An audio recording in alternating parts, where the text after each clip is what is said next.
সকাল থেকে চান মিয়া কাকা 5 বার ফোন দিয়ে দিচ্ছে। খেয়াল করি নাই কা ফোনের সাউন্ডটা কমানো ছিল। যখন খেয়াল করলাম কল ব্যাক করলাম, কাকা তো একেবারে মার খেপা। এই বেটা, তোর না কালকা কইছি আমরা সকালবেলা গরুর হাটে যাব, রেডি থাকবি। তোর কয়বার ফোন দিচ্ছি, তুই ফোন কই রাখছ? তোর ফোন কেলা তুই রিসিভ করছ না, কি হয়েছে, সমস্যা কি? হ্যাঁ,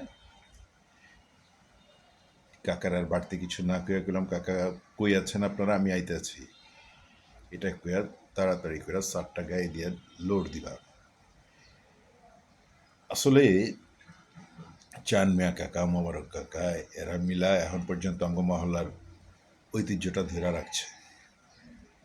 এই যে আমগো ছোটবেলা থেকে দেখে আইতে আছি, ময় মুরব্বীরা যখন কোরবানির ঈদে গরু কিনবার যাইত, সব ময় মুরব্বীরা আমগরে লিয়া যেত। আমগো মহল্লায় ধরেন 40টা বাড়ি আছে, 40টা বাড়িতে অন্তত কমপক্ষে একটা করে গরু এলে 40টা গরু। এই 40টা গরু কেনার সময়ই আমরা সবতে মহল্লার ময় মুরব্বী পয়পোলাপান যা আছি সবতে মিলে হাটে যেতাম।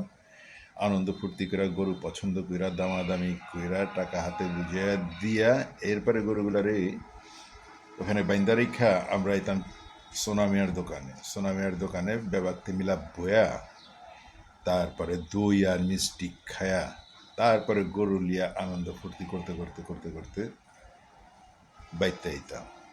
যে মহল্লার উপর দিয়ে গরু লিয়ে আইতাম, মহল্লা পুরা একেবারে গরম হয়ে যেত আমরা আনন্দ ফুর্তি কথাবার্তায়। অনেকে গেট খোলা বাইরে বারান্দায় খাড়ায়, তারপর ছাদের উপরে খাড়ায় আমাদের কাণ্ড কেটতে দেখতো। ঈদের এই 4-5 দিন আমরা এই করতাম। আবার কোরবানের দিন সবাই মিলা বাগে যোগে সবার গরুগুলো হাতে হাতে ধুইরা জবাই কইরা মাংস বানায়া ঘরে তুলে দিতাম। এরপরে মহল্লায় যারে যারে দাওয়ান লাগবো সবাইরে দিয়া, অন্য ধর্মের যারা আছে হ্যাগুলিকে আবার খাসির ব্যবস্থা থাকতো। সবাই পারতো না, কিন্তু যে যারা খাসি কোরবানি দিত এগো থেকে একটু করে মাংস লিয়া লিয়া লিয়া লিয়া একত্র করে এরপরে অন্য ধর্মের মানুষ, বিশেষ করে আমাদের যে হিন্দু বন্ধু যারা আছে এগো বাইতে খাসির মাংসটা পাঠানো হইতো। এটা ছিল আমগো মহল্লার ঐতিহ্য। অনেক মুরব্বী মারা গেছে, এগো পোলাপান ব্যস্ত হয়ে গেছে, দেশ বিদেশে থাকে ব্যবসা বাণিজ্য লিয়া। মহল্লার এই ঐতিহ্যটা তাগো ভিতরে নাইকা, কিন্তু চান মিয়া কাকা, মোবারক কাকা এখন পর্যন্ত এটা ধরে রাখছে। আমগর লিয়া এই প্রত্যেক ঈদে যে পর্যন্ত আমরা একত্র করবার না পারবো এই পর্যন্ত এই গরুর হাটে যাইব না। এই যে আমার 5 বার ফোন দিচ্ছে, না হইলো 1.5-2 ঘন্টা এরা খাড়ায় আছে, যাইতেছি এখন সবাই মিলে গরু কিনা আনো। যাইতে যাইতে আরেকটা জিনিস মনে হইলো যে আমাকে মহল্লায় কেউ মারা গেলে সবাই মিলা তার দাফন কাফনের ব্যবস্থা করা, তার কবরটা তৈরি করা, এগুলা আমাকে ময় মুরব্বীরা আমগুলো শিখাই দিয়া গেছিল। আমরাও এখন বি ধরে রাখছি, কিন্তু আমার ছোট যেগুলা এরা বুঝার পারতেছে না যে এটা কত বড় একটা মহব্বতের কাজ, কত গুরুত্বপূর্ণ একটা কাজ। এরা বুঝার পারে না, এরা খালি এটা ওইটা ব্যস্ততা দিয়ে খালি সইরা থাকে। আরে বাবার এই জীবনের ব্যস্ততা তো থাকবই, মৃত্যু পর্যন্ত, মৃত্যুর আগ পর্যন্ত তোমার দমটা যতক্ষণ আছে ব্যস্ততা বি আছে। কিন্তু বালা কাজগুলো তুমি যদি শিখা রাখো, সময় সময় যদি বালা কাজগুলোর মধ্যে তুমি অংশগ্রহণ করো, এটা তোমার যেমন ভালো হইব, মহল্লার অন্যান্য পোলাপানও তোমার দেখা শিখব যে হ্যাঁ যদি যায় তাহলে আমার বি যেমন লাগবে, হেরা গেছে আমিও যাই। এইভাবেই কিন্তু আগে আইব। নাহলে তুমি কোনো একদিন সমস্যায় পড়লে তোমার বিপদে দেখা যাবে যে সবাই এরকম ব্যস্ততা দেখে সইরা থাকবে। যাক, এই ভালো জিনিসগুলা আস্তে আস্তে কইমা যেতে আছে, মুরব্বীরা মইরা যেতে আছে, আস্তে আস্তে ভালো কাজগুলোর চর্চা ভি কইমা যেতে আছে। হাঁটতে হাঁটতে হাটের দিকে যাইতে আছি, আর চান মিয়া কাকা একটা প্রসঙ্গ তুলল। চান মিয়া কাকা সবসময় আমার একটা খোঁচা মারে, আমি এনসিপির পোলাপানের লগে উঠা বসা করি, ওর লগে আমার একটা ময় মহব্বত আছে, এর লিগে সবসময় আমার কিরে তোর দলের খবর কি, পোলাপান তো এটা ওইটা করতে আছে, এগুলার সাবধান কর, ওর মুখও কিন্তু লাগাম লাগা, ওরা মুখে আবল তাবল কইতে আছে, মানুষের সম্মান দিতে আছে না। ঠিকই কয় কাকা, ঠিকই কয়, এরা বেয়াদ। চানমিয়া কাকা যেটা কইল, ওই জামাতের যে ঢাকা দক্ষিণের আমিরে কইল প্রধানমন্ত্রী তারেক রহমান মইরা যেবার পারে, হ্যাঁ মইরা তো যেবার পারি, মরবই, আমরা সবাই মরব, কেউ তো জীবিত থাকবো না, মইরা যেবার পারে। তাইলে হ্যাঁ সাহসী প্রধানমন্ত্রী হিসাবে শফিকুর রহমানরে পছন্দ করছে। শফিকুর রহমান তো তারেক রহমান থেকে 10-12 বছরের বড়, এই বেটা কি আগে মরার কথা না হিসাবে, বয়সের হিসাবে? তাহলে হ্যাঁ কীভাবে ওই শফিকুর রহমানের সাহসী প্রধানমন্ত্রী হিসাবে পছন্দ করছে? আর আরেকটা কথা, তারেক রহমান মইরাই গেলে হ্যাঁ দল কি সাথে সাথে মইরা যাইব, ভ্যানিস হয়ে যাইব? দল তো ক্ষমতায় আছে, আরেকজন লিডার হইব, আরেকজন শপথ লিব, প্রধানমন্ত্রী হইব।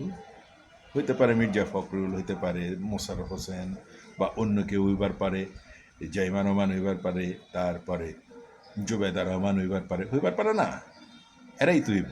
এন কি সরকারের পতন হয়েছে? সরকারের তো পতন হয় নাই কা, একজন নেতা মারা গেছে, নেতার জায়গায় আরেকজন নেতা খাড়াইব, এই তো।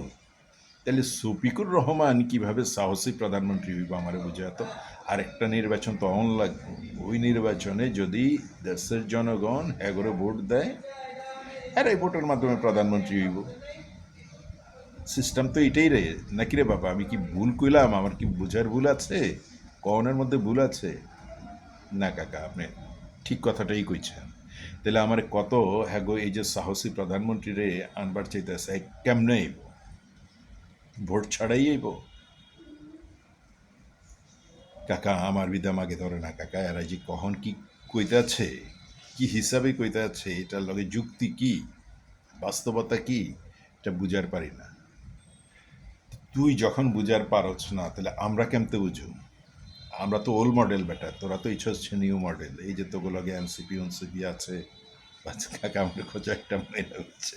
না না, বাস্তবতা কইতেছি, তোরা আধুনিক পোলা পান, অগলগে চলাফেরা করো, ছড়া তো করে লগে যোগাযোগ করে, পয় পরামর্শ নেয়।